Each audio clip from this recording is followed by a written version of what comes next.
ना मंजूर, ना मंजूर, ना मंजूर, ना मंजूर, ना किसी से भीख मांग।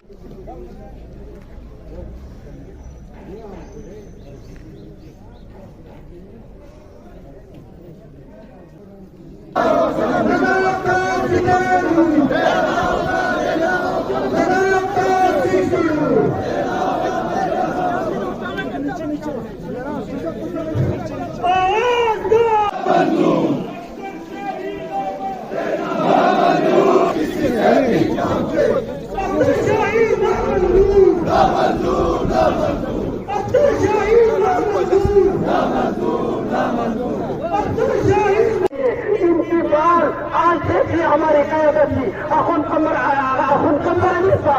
अपनी उम्र के अपनी कायद के आखिरी मरहले पे ये जी रहे इल्जाम लगा सकते हैं कि हमने अपने लिए यहाँ से 6 शेड्यूल की डिमांड की हमने, स्टेट की जब डिमांड की तो वहाँ से वो कहते हैं, ऑल्दो सेंट्रल गवर्नमेंट ने इस पर कोई कभी नहीं कहा कि हम 371 देंगे। ये सिर्फ रूमर्स है और हमारे जो रूलिंग पार्टी के जो मेंबर्स हैं नेम में उन्होंने एक फैलाया है कि हम और कॉन्स्टिट्यूशनल सेफगार्ड से बात करेंगे, लेकिन अभी तक ऑफिशियली ऑन प्रैक्टिकली और इस तरह से कभी सेंट्रल गवर्नमेंट ने हमें नहीं बताया कि 371 पे हम बात करेंगे।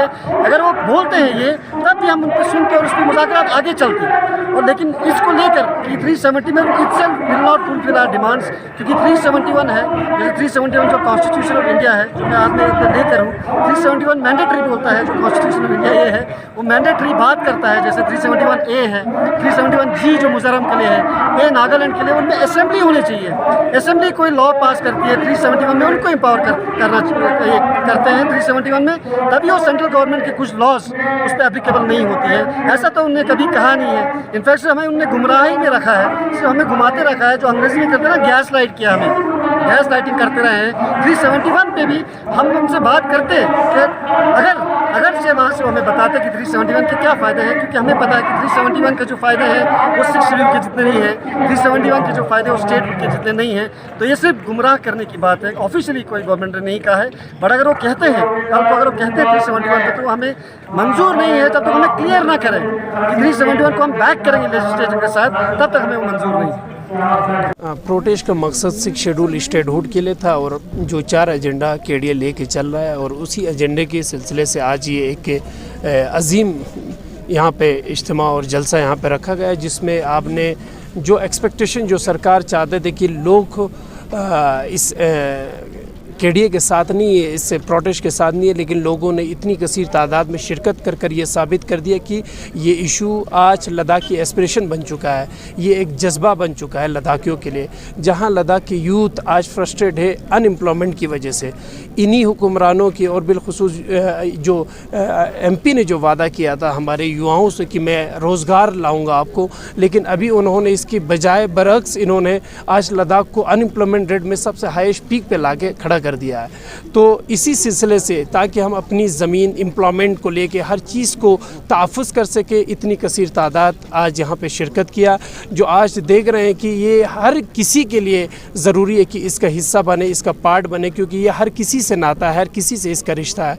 आज जवानों को रोज़गार के नाम पे कॉन्ट्रैक्चुअल और आपका क्या नाम है किसी उसके तहत आपको आउटसोर्सिंग के तहत 50-80 हज़ार की जो माल आज सस्ते में 20,000 रुपये में आप स्टूडेंट्स को, यूथ की जो पोटेंशियल्स को आप एक्सप्लॉट कर रहे हो। तो गवर्नमेंट को हम ये एक्सप्लॉटेशन नहीं होने देंगे। हमें गारंटेड जॉब चाहिए फुल सिक्योरिटी के साथ, ताकि हम अपनी भविष्य, अपनी लद्दाख को इसी के साथ, इकोसिस्टम के साथ, हमारी ग्लेशियर्स, हमारी इन्वायरमेंट को प्रिजर्व करते हुए हम यूथ, हम आने वाली नस्ल आगे बढ़ना चाहते हैं। हम इस इशू को लेकर बहुत सिंसियर और बहुत सीरियस है, और ये हम सब का है, और इंशाल्लाह हम इसी जज्बे के साथ आगे बढ़ेंगे। Thank you so much. ये आज 20 मार्च को जो करगिल डेमोक्रेटिक अलायंस ने जो कॉल दिया था प्रोटेस्ट रैली का, ये बहुत ही ज़बरदस्त तरीके से मुकम्मल हुई। यहाँ पे इख्तिताम हुई हुसैनी पार्क में। फातिमा चौक से प्रोटेस्ट रैली शुरू हुई थी और हुसैनी पार्क पे ख़त्म हुई। हज़ारों की तादाद में लोग, जैसे कि आपने फुटेज में भी आपने ये किया होगा, हज़ारों की तादाद में लोगों ने इस प्रोटेस्ट में हिस्सा लिया। तो ये लोग अपने हक़ और हुकूक़ के लिए बाहर आए हैं, अपनी सड़कों पर आए हैं रोज़े की हालत में। और जिस तरह से आपको मालूम है 2019 से पिछले 5 साल से पूरी लद्दाख मुसलसल हड़ताल कर रही है और प्रोटेस्ट कर रही है, डेमोक्रेसी की बहाली की मांग कर रही है, अफसरशाही और तानाशाही के ख़िलाफ़ आवाज़ उठा रही है और ब्यूरोक्रेसी के ख़िलाफ़ आवाज़ उठा रही है, डेमोक्रेसी को बहाल करने के लिए आवाज़ उठा रही है। पिछले 5 सालों में जिस तरह से टॉक्स चली MHA के साथ करगिल डेमोक्रेटिक अलायंस और एपेक्स बॉडी की क़यादत में, वो टॉक्स कहीं ना कहीं फेल हुए, तो इसीलिए पूरा लद्दाख की आवाम फ्रस्ट्रेटेड है और जो इंडस्ट्रियलिस्ट लॉबी आज नज़र टिकाए बैठे हैं लद्दाख की ज़मीनों पर, लद्दाख के जॉब्स पर और लद्दाख के पूरे कल्चरल हेरिटेज पर, और पूरे लद्दाख को ये जो बेचना चाहते हैं, पूरी लद्दाखी आवाम आज जाग चुकी है। और इंशाअल्लाह ताला जब तक स्टेटहुड और 6 शेड्यूल जो हमारा मेन एजेंडा का डिमांड है, जब तक ये पूरा नहीं होता है, इंशाअल्लाह पूरी लद्दाखी आवाम नहीं सोएगी। लद्दाखी आवाम इसी तरीके से सड़क पे आती रहेगी, एहतिजाज करती रहेगी, हड़ताल करती रहेगी, धरना करते रहेंगे और अपनी आवाज़ को उठाते रहेंगे। और हमें पूरी उम्मीद है कि लद्दाखी आवाम इन पहाड़ों में, सरबफलक पहाड़ों में ज़िंदगी बसर करने वाले हैं। वो ज़िंदगी के मसाइल को जूझना अच्छी तरह से जानते हैं। जब एक बार ये ठान लेंगे तो यकीनन अपनी मंजिल में कामयाब होंगे। इन्हीं 2 मुद्दों को लेकर कई राउंड की टॉक हम गवर्नमेंट ऑफ इंडिया से कर चुके हैं और बदकिस्मती से बहुत ही रूड रवैया दिखाया, बहुत ही सर्दमहरी का इन्होंने मुजाहिरा किया और अपने ताकत के गुमन में, अपनी हुकूमत के गुमन में इन्होंने सोचा कि हम लद्दाखी आवाम को दबा सकते हैं, उन्हें कुचला सकते हैं, इनकी आवाज़ को हम ख़त्म कर सकते हैं। लेकिन ऐसा कभी नहीं होगा।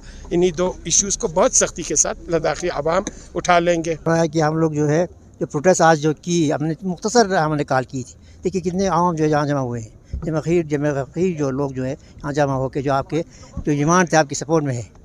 तो हम लोगों ने यही कहा था कि होम मिनिस्ट्री में जो बातचीत हुई थी उसका खुलासा भी करना था। हमारे जो है को चेयरमैन और हमारे सज्जाद साहब ने जो है कि पूरी तरह से आपको वजाहत कर दिया सबको जो है।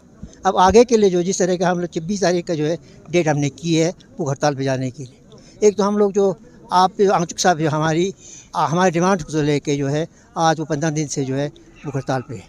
हम उनकी भी सपोर्ट में करते हैं और उनको जो है हम लोग करगिल आवाम की तरफ से जो है उनका शुक्रिया अदा करना चाहेंगे। दूसरी बात, अब इनकी सेहत जो है वो ख़राब हो रही है, तो मैं एक बात ज़रूर कहना चाहूँगा कि अगर इसकी सेहत पर कोई प्रॉब्लम आया, कोई उसको मुश्किल कुछ आ जाए या सेहत कोई बिगड़ गया, तो इसकी तमाम जिम्मेदारी जो है वो गवर्नमेंट ऑफ इंडिया होगी।